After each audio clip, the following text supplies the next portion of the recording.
A'udzu billahi minasyaitonir rajim. Bismillahirrahmanirrahim. Main layangan di atas padepokan, menjemput kenangan yang dirindukan. Assalamualaikum warahmatullahi wabarakatuh. Alhamdulillah, wassalatu wassalamu ala rasulillah wa ala alihi wa mawalah, amma ba'du. Sahabat-sahabatku yang dirahmati Allah Subhanahu wa Ta'ala, setiap kita adalah seorang perantau. Kenapa kita disebut perantau? Karena kakek moyang kita dan nenek moyang kita adalah seorang perantau. Dari mana asalnya? Dulu, ketika pertama kali Allah menciptakan kakek moyang kita, Nabi Adam alaihissalam, dan nenek moyang kita, Siti Hawa, itu mereka diciptakan di surga. Di tempat terindah, tempat yang hari ini semua orang merindukannya. Baik itu muslim maupun kafir. Semuanya sepakat pengen ke surga. Sejatinya kita ini adalah perantau di dunia ini. Karena asal muasal keberadaan kakek moyang kita di surga. Seandainya dulu Nabiullah Adam alaihissalam itu tidak turun ke bumi karena godaan setan, maka kita ini udah ada di surga. Karena ada godaan setan yang dilakukan kepada Sayyidina Adam alaihissalam, namun beliau masih tetap bersikukuh dengan bisikan setan untuk mendekati buah khuldi, memakan buahnya. Nabi Adam kuat. Tapi beda dengan Siti Hawa. Setan ini gak berhasil untuk membujuk Nabiullah Adam untuk memakan buah khuldi. Karena ketika Nabiullah Adam alaihissalam dan Siti Hawa ada di surga, kata Allah, la taqrabu hadhis sajar. Jangan dekati pohon ini. Pohon khuldi yang dimaksud. Ternyata karena ada larangan seperti itu, setan yang sifatnya adalah hasad, menginginkan apa yang Allah berikan kepada Nabi Adam menjadi miliknya, itu akhirnya mencoba untuk menggelincirkan Adam. Namun setan tak berhasil. Dan disinilah Siti Hawa yang menjadi partnernya. Karena Nabiullah Adam di sana bengong aja, sendirian, nggak enak, nggak ada partner. Makanya Allah ciptakan pasangannya, yaitu Siti Hawa dari tulang rusuknya. Dan ketika Siti Hawa diganggu oleh setan untuk memakan buah khuldi, setan berhasil membujuknya. Dan akhirnya Siti Hawa inilah yang membujuk Nabiullah Adam untuk bisa memakan buah khuldi. Kalau bahasa orang zaman sekarangnya mungkin ya, beb, makanlah buat khuldi ini, pengen banget. Kan kalau Nabi bilang, kan gak boleh sama Allah. Gak boleh, ayolah beb, pengen makan ini, buahnya enak banget kayaknya nih. Aromanya udah mantap, udah.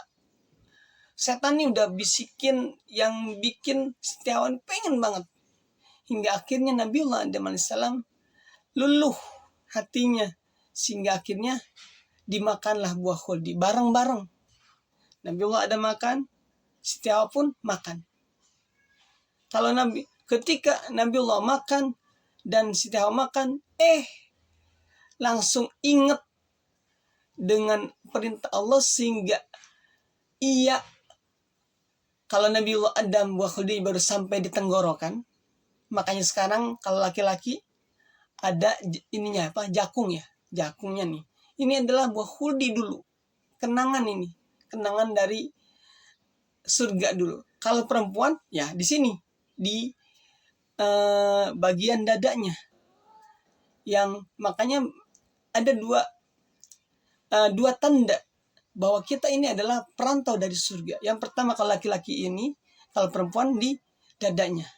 Dan ini adalah sebagai contoh, teman-teman, sebagai bukti bahwa kita ini perantau dari surga. Dan untuk bisa kembali ke sana, seperti apa yang dilakukan Nabiullah Adam ketika Allah akhirnya memutuskan Nabiullah Adam untuk turun ke bumi, artinya dihukum karena melanggar peraturan yang sudah Allah buat. Nabiullah Adam alaihissalam beristighfar, meminta ampun, memohon kepada Allah agar diampuni dosa-dosanya. Hingga akhirnya Allah mengampuni dosa Nabiullah Adam, dan kita sekarang adalah penerus dari Nabiullah Adam yang tinggal di bumi, yang kelak ketika meninggal akan kembali ke sana, atau pilihan yang kedua, ke neraka.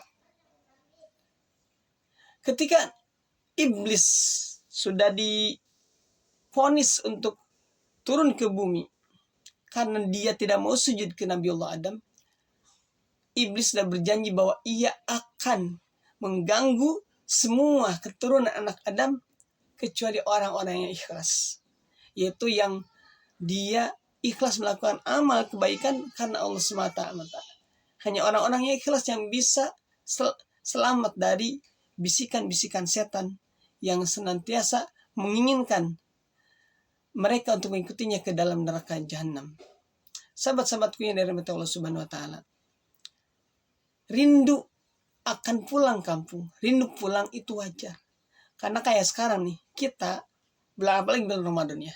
Ramadan ini udah yang namanya hashtag pulang kampung, rindu pulang. Itu udah bagian daripada bulan Ramadan.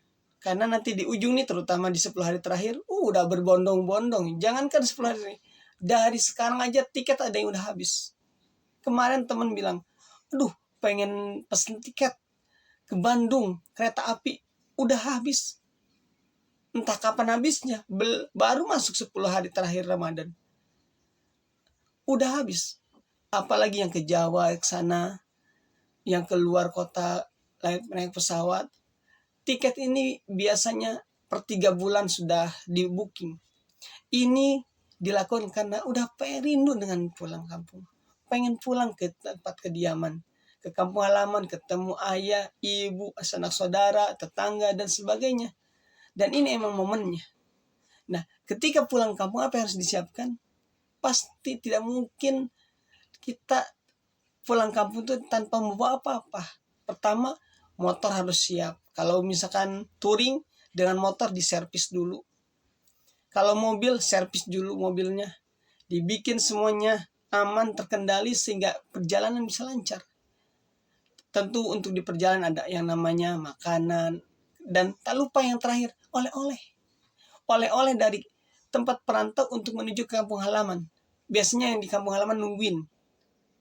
Tapi ini berbeda. Beda dengan kalau kita pulang kampung ke akhirat, ke surga. Kita juga harus mempersiapkan, tapi bukan untuk dinikmati oleh penghuni sana, tetapi agar kita mendapatkan rahmat dari Allah. Di dunia ini kita butuh nyiapin yang namanya perbekalan. Perbekalan pulang kampung ke akhirat, ke surga. Bekalnya apa? Ketakwaan. Di bulan Ramadan nih, kita dianjurkan sama Allah untuk berpuasa. La'allakum tattaqun, kata Allah, agar kamu bertakwa. Dan sebaik-baik manusia di sisi Allah adalah orang-orang yang bertakwa.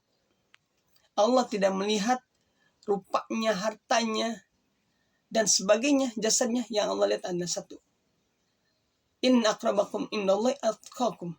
Sesungguhnya orang-orang yang paling dekat kepada Allah adalah orang-orang yang paling bertakwa. Dan dengan puasa ini, Allah akan menjadikan seorang manusia yang melakukan puasa, ia menjadi orang-orang yang bertakwa. Sahabat-sahabatku yang dirahmati Allah Subhanahu wa taala, perlu bekal untuk pulang kampung. Kalau kita pengen pulang kampungnya ke surga, bekalnya cuma satu, taat kepada Allah. Melakukan apa yang Allah perintahkan, menjauhi apa yang dilarangnya. Jangan sampai hal itu tidak terjadi, sehingga nanti yang ada pilihan kedua. Apa itu? neraka.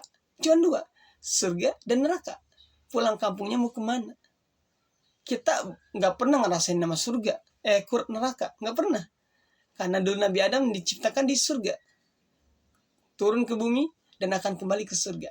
Sekarang kita sejatinya sedang menuju kenangan yang dimiliki oleh Nabiullah Adam. Ketika turun ke bumi, Allah sulitnya minta ampun, perjalanan yang jauh. Kemudian segala sesuatu yang diinginkan harus diupayakan. Tapi ketika di surga, Nabiullah enak banget. Apa aja ketika memikirkan sesuatu, ia sudah datang. Ketika pengen tinggal minta, tinggal ambil, semuanya sudah ada. Makanya itu pulang kampung ini ibarat seperti sedang menjemput kenangan. Kalau Nabi Allah Adam dari surga turun ke bumi, di bumi merasakan bagaimana butuhnya perjuangan dalam mengambil segala sesuatu, dalam melakukan segala sesuatu, dan dalam mendapatkan segala sesuatu, maka ia ingat ketika di surga semuanya serba enak. Dan mudah-mudahan kita hari ini di bulan Ramadan yang berkah ini bisa memaksimalkan pembekalan kita agar kita kembalinya justru benar-benar ke surga, bukan ke neraka. Oleh karenanya, yuk dimaksimalkan mumpung ini masih di 10